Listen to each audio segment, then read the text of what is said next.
안녕하십니까. 땅사고 건물사고 부자되고의 땅사고 TV 임동성입니다. 오늘은 그 이재명 후보자 부동산 정책, 주택관리 매입 공사 신설을 하게 돼서 부동산을 직접 국가가 매매하여 가격을 통제하겠다고 하는 그러한 방안.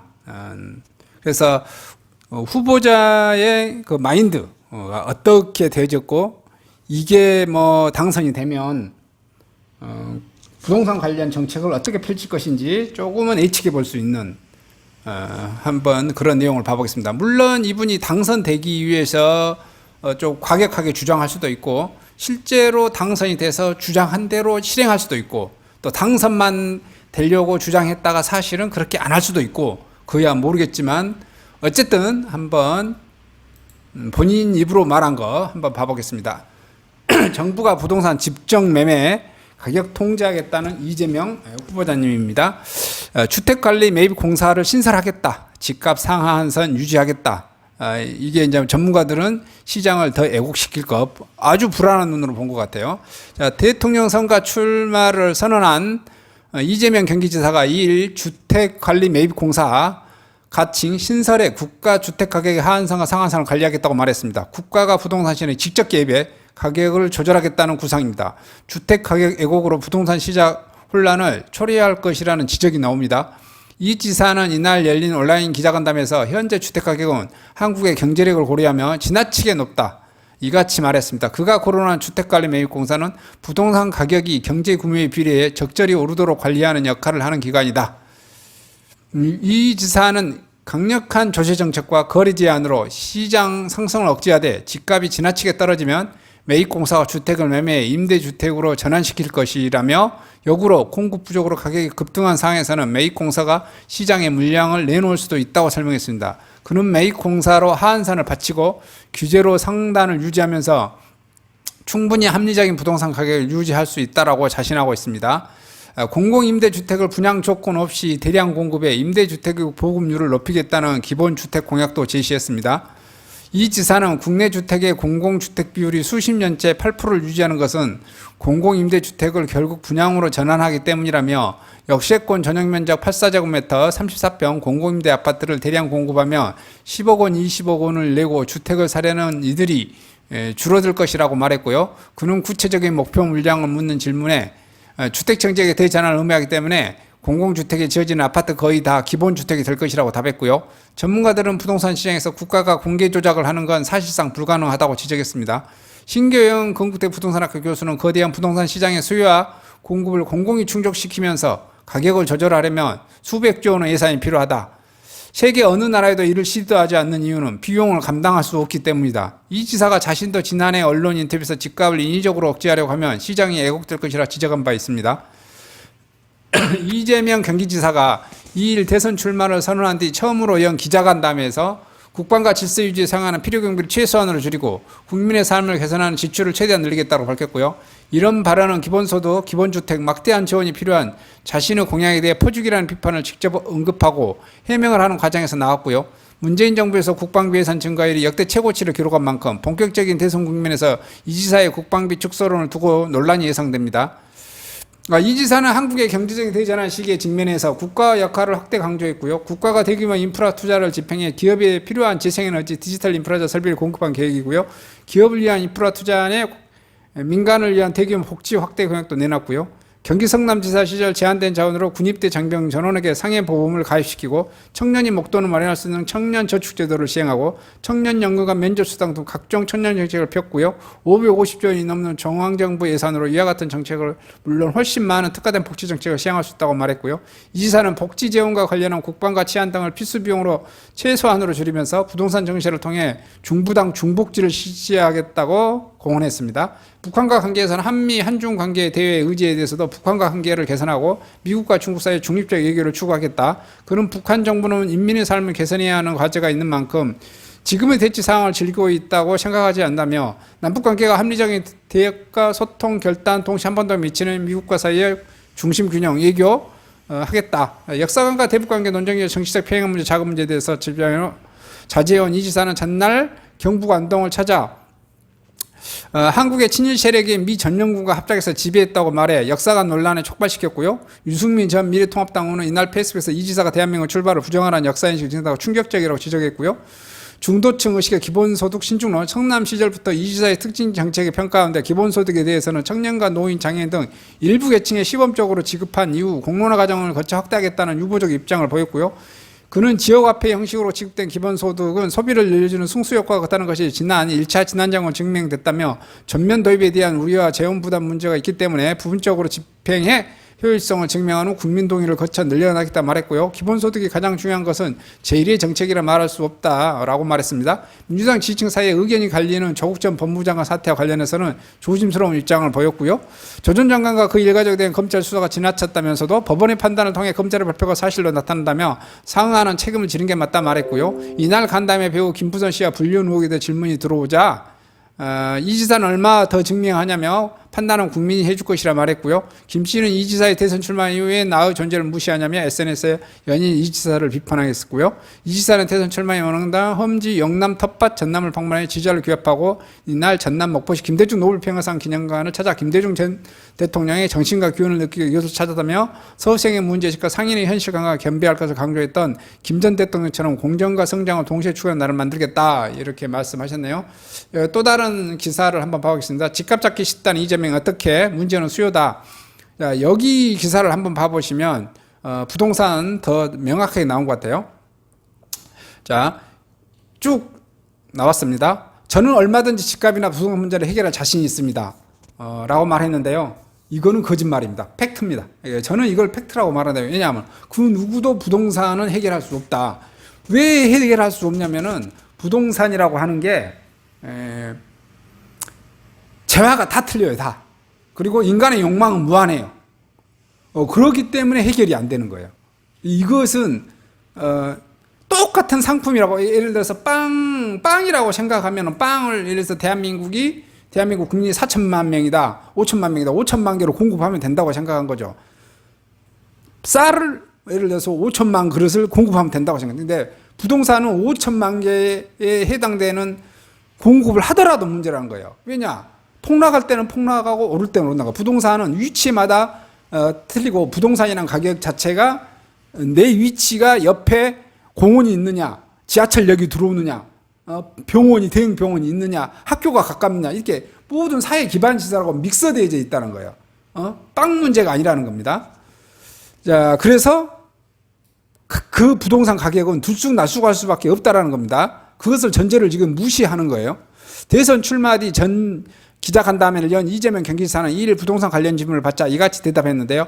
총 90분가량의 기자회견 중 부동산 관련 질문 하나에만 장장 20분간 답변하는 그는 거듭 최소한 부동산 문제만큼은 제가 자신 있다. 집값은 쉽게 잡을 수 있다며 자신감을 드러냈습니다. 이게 집값 쉽게 잡겠다고 문재인도 이렇게 말씀했죠. 그러나 어떻게 됐죠? 못 잡았습니다. 그거 일반 사람들도 그게 왜 못 잡냐라고 쉽게 말씀해요. 근데 절대 제가 보기에는 전 세계의 어느 나라든 부동산을 못 잡았고요. 조선시대에도 고려시대에도 다른 나라에도 동서고금을 막론하고 부동산을 못 잡고 있습니다. 왜냐? 공급과 수요의 문제며 인간의 욕망의 문제이기 때문이다. 기자의 질문은 문재인 정부의 부동산 정책에 무엇이 가장 문제였느냐. 이 지사는 이에 저도 문재인 정부의 일원이기 때문에 남 얘기해도 평가할 입장은 못 된다. 공도 과도 나누겠지만 과도 저의 책임의 일부로 생각한다며 직접적인 비판을 폈습니다. 그러나 우리 국민 모두가 집값이 너무 많이 올랐고 정부가 정할 수 없는 역할을 충분히 다했는지에 대해서 의구심을 가진 게 사실이다. 이게 집값이 너무 많이 올랐는데 이거 뭐냐면 문재인 정부가 헛짓거리해서 이거 올랐다는 것을 또 부인하는 거예요. 계속 봐보겠습니다. 이 지사는 부동산 문제는 정확히 정책, 강력한 의지, 신뢰만 있으면 어렵지 않게 집값을 적정 규제로 낮출 수 있다고 강조했어요. 의지가 강력하고 요게 한다고 해서 되지 않아요. 이 지사는 정상적인 공급 수요에 결정된 가격은 존중해야 한다면서 문제는 수요와 공급에 왜곡되면서 생기는 것이라 말했어요. 이에 과대한 수요 부족한 공급과 부동산 가격이 폭등한다. 가격 상승의 기대감에 투기 수요가 생기고 평생 집 못 사는 게 아닌가 하는 두려움에 영끌하는 공포 수요가 생긴다고 설명했고요. 이 지사는 여당의 더불어민주당과 정세균 전 청년을 일부 대선 예비후보가 주장하는 공급 폭탄보단 수요 공급 측면에서 부동산 정책을 전면 수정해야 된다고 주장했습니다. 이 지사는 우리나라가 주택보급률이 이미 100%를 오가기 때문에 엄청난 규모의 수백만 시대를 공급하는 상황은 아니다라고, 문제는 수요다라고 말했습니다. 벌써 지금 이 지사가 오판하고 있는 거죠. 서울은 주택 공급률이 95% 정도밖에 공급이 안 되어 있고요. 또 이것도 지금 잘못된 거예요. 유럽에서는 다 어느 정도까지 공급이 돼야 된다고 생각합니까? 110% 정도 공급돼야 된다고. 왜 110%냐? 지금 이 현대 사회는 농경사회가 아니에요. 옛날 농경사회는 어떻게 하죠? 이사도를 잘 안 가요. 이사를 잘 안 가기 때문에 어떻게 합니까? 거의 수도, 한양을 빼놓고는 대부분 사람이 1가구 1주택이면 되는 거예요. 서울에서는 예를 들어서 과거 시험 보러 온 사람, 뭐 인사 발령 받은 사람 해서 주택이 필요했었지만은 조선시대도 그랬다는 거예요. 그래서 조선시대도 사대문 안에 집값이 폭등했었습니다. 계속해서 폭등했었고요. 근데 지금 현재 이분은 말한 거예요. 100%가 있으면은 100%가 되면 어떻게 되는 거예요? 이분들의 마인드는 1가구 1주택만 있어야 된다는 거예요. 지금 앞에도 후면 읽어보면 그 의도가 분명히 나옵니다. 이분의 머릿속에는 1가구 1주택. 그러면 농경사회를 의미하는 거예요. 현대의 산업사회에서는 인사발령이 내가 서울에서 2년 근무하다가 부산에서 3년 근무하다가 대구에서 뭐 4년 근무하다 이렇게 인사발령이 계속하고 계속 돈다고요. 금융 파트도 그러고 증권회사 파트도 그러고 건설회사도 그러고 안 도는 게 어디가 있습니까? 계속해서 도는데. 근데 이런 식의 한다는 것 자체가 넌센스다라는 거죠. 그리고 또 제가 말했던 누가 지금 현재 서울의 집값이 오르고 광역시의 집값이 오르는 거예요. 새 아파트만 오르고요. 나머지 현 아파트는 조금씩 오르는 거예요. 새 아파트가 많이 오르는 거잖아. 누구든지 신혼부부한테 20년 된 아파트에 가서 신혼살림 차려라. 30년 된 아파트에서 신혼살림 차려라. 20년 된 빌라에 가서 아무도 안 들어가려게. 현재 젊은 친구들 중에서 빌라나 단독주택에 가서 오래된 단독주택 주차장, 지금 현재 이 100%라고 하는 것은 주차장 용지도 없는, 광주 광역시에 가서도 봐보세요. 주차 공간도 없는 그런 단독주택. 예전에 그 경제성장률 60년대, 70년대, 80년대에 맞춰져 있는 집들 쑥그릭박덕 합니다. 그런 아파트에 누가 새들어 삽니까? 누가 그런 아파트를 살려고 합니까? 이거 말도 안 되는 정책인 거죠. 그래서 지금 현재 이 지사는 주택이 100%가 됐기 때문에 공급을 안 하겠다는 거예요. 지금 한번 읽어보겠습니다. 그래서 수요를 완전히 때려잡겠다는 거예요. 그래서 뭐 어떻게 하죠? 가격이 오르면 국가 주택 매입공사를 만들어서 가칭 국가 주택 매입공사를 해서 강제로 사겠다는 거예요. 얼마 이상 국가가 이런 식의 지금 마인드인 것 같아요. 계속 읽어봐 보겠습니다. 이 지사는 비필수 부동산에 대한 규제를 징벌적 수준으로 강화해야 한다며 지금 현재 문재인 정부보다 더 강화해야 된다는 거죠. 현재 봤을 때 문재인 정부는 고위직 공무원들만 2채 이상 가지면 범죄자 취급했는데 현재 요 뉘앙스로는 봐서 비필수 부동산의 규제를 징벌적 수준, 그러니까 속된 말로 2채 이상 가진 사람은 모두 범죄자 취급하겠다는 거죠. 강력한 수요 억제 정책을 예고했습니다. 이 지사가 기업의 업무를 하는데 필요한 땅, 건물, 사람을 삶을 영위하는데 필요한 최소한의 주거공간 말고, 이 마인드가 뭐죠? 최소한의 주거공간 말고는 다른 부동산을 가지고 있을 때 손해를 보게 하거나 이익을 얻게 하면 누가 그걸 가질 수 있겠느냐. 수요가 확 줄어들 것이라며 이익이 없도록 취득, 보유, 양도당에서 불로소득이 불가능한 세금을 강화하겠다고 말하고, 그럼 속된 말로 이런 거잖아요. 지금 사람에 따라서 한 사람당 가장 쾌적한 면적을 할 수 있는 게 8평에서 10평이다. 그러면 4인 가족 기준으로 32평 아파트가 충분한데 너는 60평 아파트에 왜 사냐? 악질 반동이다. 요게 이렇게 지금 돼서 60평이나 80평 뭐 예를 들어서 70평인 사람들은 불로소득이라고 해서 재산세 오지게 때리겠다는 것 아니에요? 이런 마인드를 지금 내비치고 있는 겁니다. 자, 이 지사는 세제 강화 외에도 지금 현재 문재인 정부보다 세제 강화를 더 하겠다는 거예요. 여기 지금 현재 정권에서 지금 현재 서울시장 뺏기고 나서 어떻게 했어요? 어떻게 했었습니까? 민주당에서 세제 완화하겠다고 했는데 지금 이 지사가 뭐야? 세제를 더욱더 강하게 해서 세금을 더욱더 지금 현재 문재인 정부보다 더 강한 징벌적 세금을 때리겠다는 거죠. 금융 혜택도 대폭 축소를 했어요. 그리고 이 지사는 거래도 어렵게 만들어 금융 혜택도 아예 제한하든지, 좀 불편하긴 하겠지만 부동산 가격 잡을 수 있다. 이렇게 지금 마인드가 보고 있죠. 다만 이 지사는 실거주 1주택자 한해는 확대해야 된다고 주장했는데요. 이 지사는 수요 억제 과정에서 실제 거주용 주택이냐 기업의 실제 업무용 부동산에 대한 부담이 늘어나면 안 된다며 세금 감면 금융 지원으로 부담을 낮추고 집도 사기 쉽게 해야 된다고 말했습니다. 자, 이 지사는 이 같은 피필수 부동산 수요 억제 및 실수요자 혜택 확대 정책의 부담 제한 총량 유지라고 명명했고요. 이 지사는 처음 집을 산 사람은 금융 혜택을 더 많이 줘야 한다고 했고요. 그러면 집값 오르기 때문에 그것을 혜택을 합친 것 이상으로 비필수 비주거 부동산에 대한 금융 제한을 강화하고 세부담을 늘리자는 것으로 설명했고요. 사실 이것도 민주당을 말하는데 종합부동산세에 완화만 하고 부동산 전체에 대한 규제나 부담을 강화하지는 않아서 사실 전 더 아쉽다. 더 강화했어야 됐다. 문재인 정부 이렇게 약하게 물러서는 안 되고 더 강화해야 된다. 이런 내용인 거죠. 이 지사는 집값을 얼마나 내릴 것인가 질문에 시장 가격은 누구도 알 수 없다면서 주택관리매입공사를 신설할 것을 내고있습니다. 이 지사는 부동산 정책은 두 가지를 동시에 해야 된다. 일정한 가격 상승률을 용인하되 너무 튀면 눌려야 하고 누르되 어느 선 밑으로 떨어져서 타격을 주면 안 된다고 말했습니다.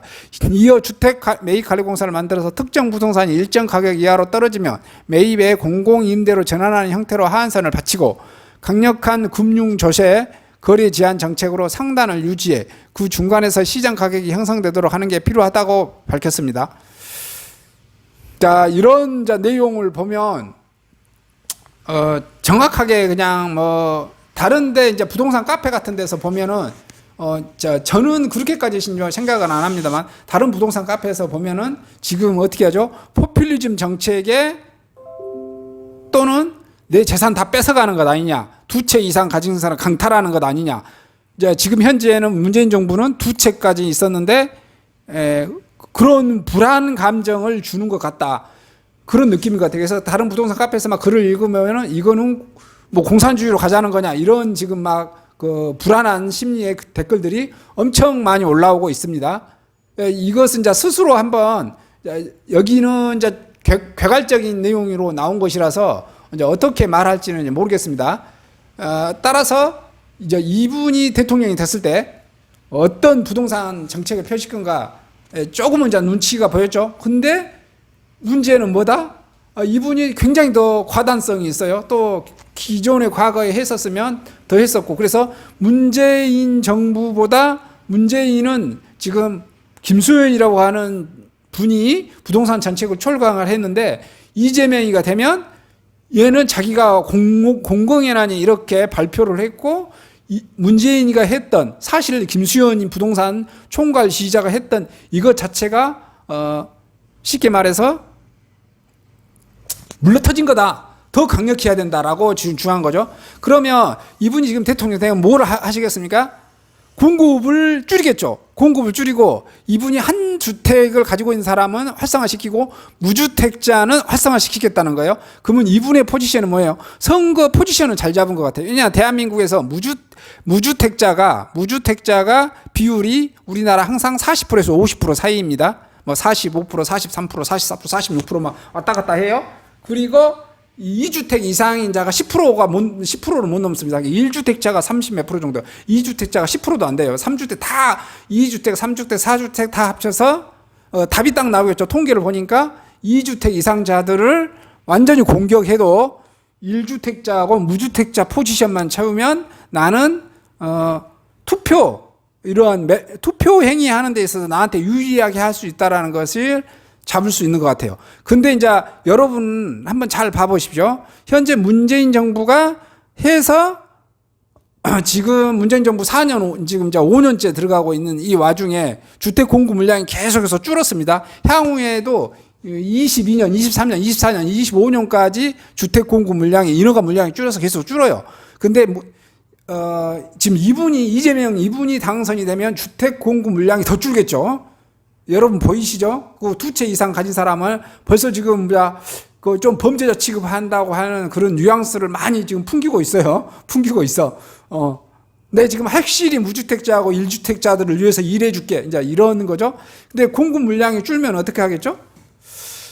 아마도 가격은 더 튀어오르지 않을까 싶어요. 그리고 이제 대한민국이 내가 대통령 되면 막 밀어붙일 수는 있을 거예요. 근데 대한민국은 헌법재판소라는 게 있고 또 다주택자들이 지금도 지금 현재 소송 들어가져 있죠. 위헌법률 심판 소송하고 헌법소원 내고 있고, 그래서 이렇게 강경하게 무대포식으로 밀어붙이면 지금 2채 이상 소유자들이 나는 팔 의사가 없는데 팔아라 이렇게 강요한다면, 나는 내가 살고 있고 한 채는 내 자식한테 주고 싶고 또 한 채는 예를 들어 한 채는 아들한테 주고 한 채는 딸한테 주고 세 채 가지고 있는 사람도 막 있고 그럴 거 아니에요. 근데 이분들이 과연 이재명이 하는 그거에 의해서 받아들일까? 아마 소송하고 난리를 칠 것 같아요. 그러면 이제 건설회사에서 주택 공급도 이런 문제가 되겠고, 그래서 제가 봤을 때 이분이 당선되면 주택 공급 물량이 더욱더 줄어들 거고, 더욱더 줄어들면 기존에 있는 아파트 가격은 더욱더 폭등할 거고, 이렇게 되어지지 않을까,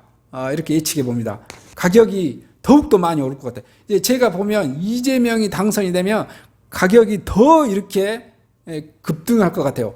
이게 뭐냐면은, 이게 항상 좌파들은 서민과 무주택자들의 약자를 도와준다라고 이렇게 정책은 펼치는데 결과는 어떻게 돼요?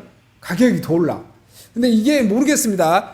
이게 본인들도 사실은 예전에 보면은 문재인 정부 때도 다 이거 나온 거죠. 이렇게 하면 가격이 더 오른다는 사실을.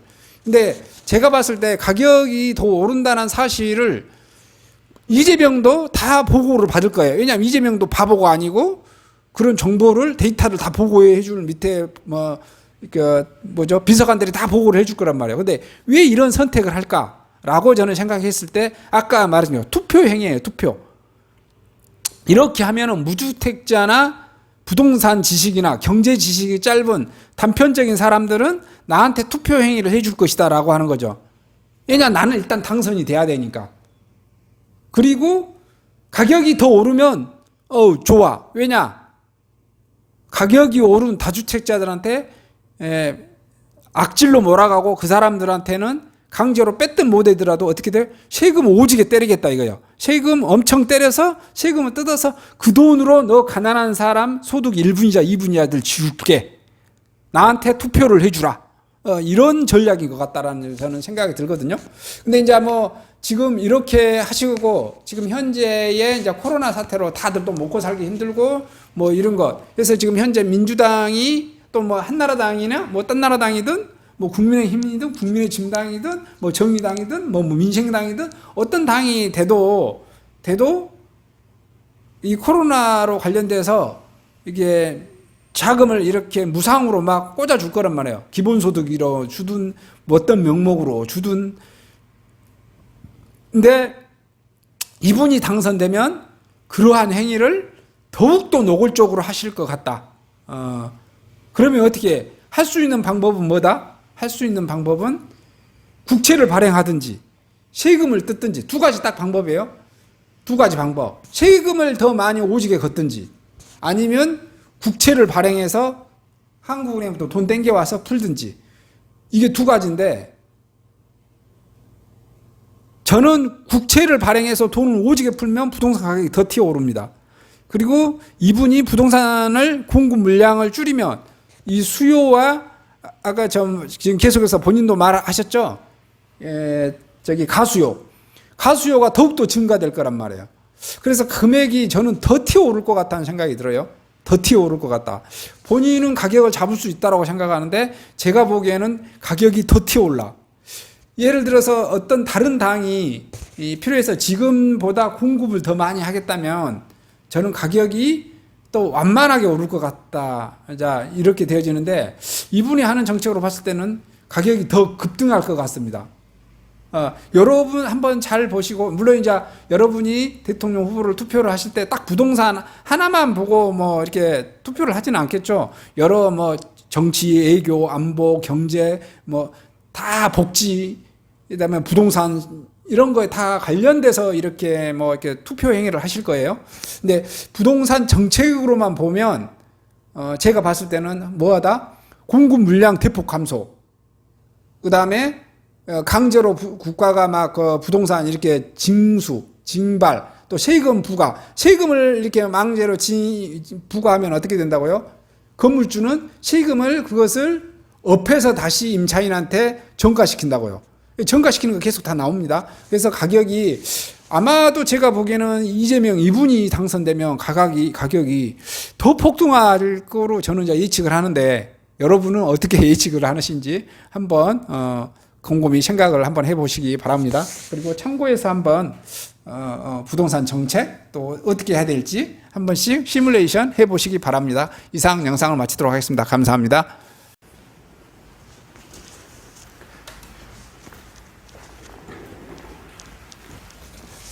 안녕하십니까. 저는 네이버 카페 빛가람 혁신도시 카페를 운영하고 있는 카페직이고요. 카페 활동하고 있는 카페 부동산입니다. 나주 혁신도시에서 기반으로 하고 있습니다. 상가 토지 아파트를 전문적으로 하고 있고요. 또 삼성화재도 같이 활동하고 있습니다. 상가 통해서 임대차 매매하신 다음에 화재보험 같이 가입하시면 중개수수료 절반 정도 할인해 드립니다. 그리고 삼성화재의 그 의료실비, 운전자 보험, 자동차 보험, 화재보험, 적금, 치아보험, 연금보험, 상해보험, 통합보험, 자녀보험, 간병보험, 당뇨보험 이런 것도 모두 한꺼번에 취급하고 있습니다. 보험을 또 가입하게 되시면 또 이렇게 저를 통해서 상가 이렇게 임대차 내시고 하시면 네이버 카페 빛가람 혁신도시 카페에 홍보를 해드리고요. 유튜브에도 이렇게 홍보를 해드립니다. 그리고 이벤트 행사를 해서 여러분의 매장에 손님들이 찾아갈 수 있도록 이렇게 해드리고 있습니다. 물론 이벤트 비용은 제가 부담해 드립니다. 저를 통해서 많은 사업 같이 윈윈할 수 있도록 도움을 주셨으면 감사하겠습니다.